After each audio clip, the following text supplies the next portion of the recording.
Noong ika-18 ng Oktubre taong 1867, formal na nakuha ng US ang Alaska pagkatapos bilhin ang teritoryo mula sa Russia sa halagang $7.2 milyon o mas mababa sa 2 sentimo kada ektarya.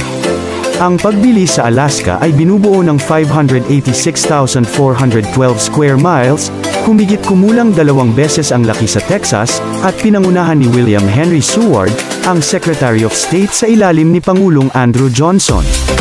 Tinapos ng bilihang ito ang presensya ng Russia sa North America at tiniyak ang akses ng US sa hilagang bahagi ng Pacific.